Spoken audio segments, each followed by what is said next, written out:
un point important ici.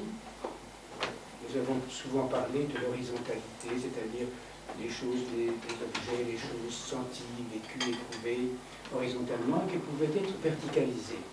Nous avons un territoire horizontal, voir les choses comme elles sont, dire bien ben voilà, le bon sens, la sagesse. Et puis, il y a une vue transversale qui ne tient compte ni de l'horizontalité, ni de la verticalité de la personne, de l'être, des événements. Quelque chose qui vient traverser, une traverse, comme un vent qui vient par le côté. Voilà, ça c'est une chose importante sur laquelle nous allons essayer de travailler. Qu'est-ce que c'est que cette transversalité qui n'a de rapport ni avec l'horizontalité, c'est-à-dire la manière de voir les choses de façon concrète. On dira, mais écoutez, ça c'est une chose, bon, il y a des forces. Il s'agit de rien d'exceptionnel. Je veux dire que la transversalité, c'est quelque chose d'aussi naturel que la vision horizontale des choses ou la vision verticale, c'est-à-dire transcender. Ayez des sentiments transcendants, élevez-vous, dépassez-vous, la verticalité. Non, quelque chose qui n'est ni vertical ni horizontal. Nous essayons de parler de ce qui précède le commencement, de ce qui précède le neuf. On dit redevenez neuf. Non, il y a quelque chose qui précède ça, qui est la transversalité, qui est avant le devenir historique de l'homme à travers son vécu.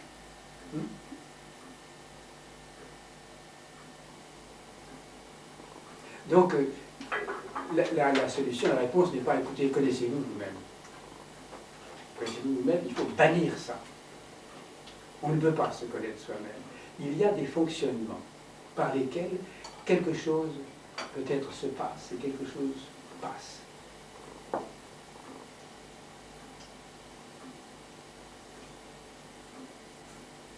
Alors, si on s'est suffisamment assoupli pour voir qu'il y a des événements de conscience et qu'il y a des événements cosmiques, et que les événements de la conscience peuvent influencer les événements cosmiques, interrompre les événements cosmiques, ou gauchir ou influencer les événements cosmiques, eh bien on a fait un pas très très important en avant.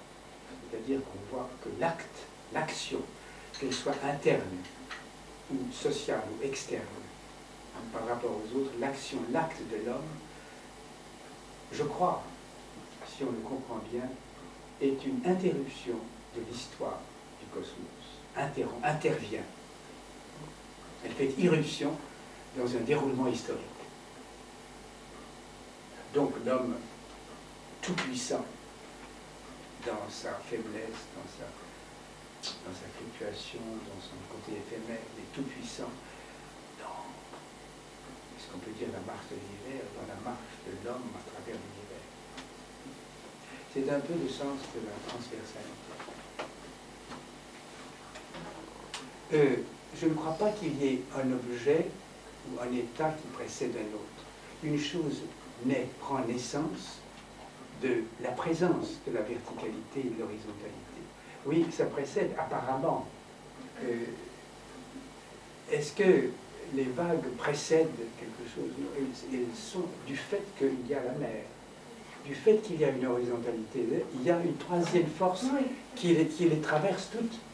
On ne peut pas dire que l'affaire s'arrête là.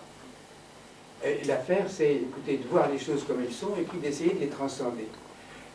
Entrer en prière pour transcender votre sexualité. Écoutez, non, ça ne va pas. Ceci étant et cela étant, il y a une autre chose, une troisième force qui traverse, qui n'est ni l'une ni l'autre, mais qui n'est ni chaos ni cosmos, mais qui a du chaos, qui a du cosmos en elle. Elle nous entraîne ailleurs.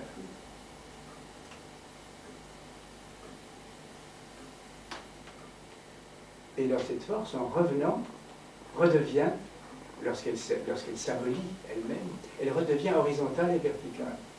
Elle se décompose en son point de départ, en ses axes de départ. Et alors elle s'éteint, on dit, mais voilà, je suis bouddhiste, j'ai transcendé la douleur ou la souffrance.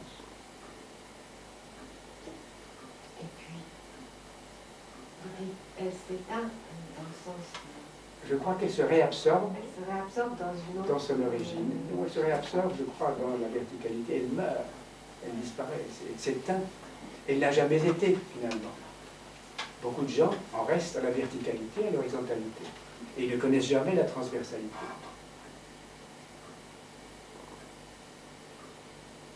Elle n'apparaît que lorsqu'on approfondit peut-être la verticalité et qu'on les relativise.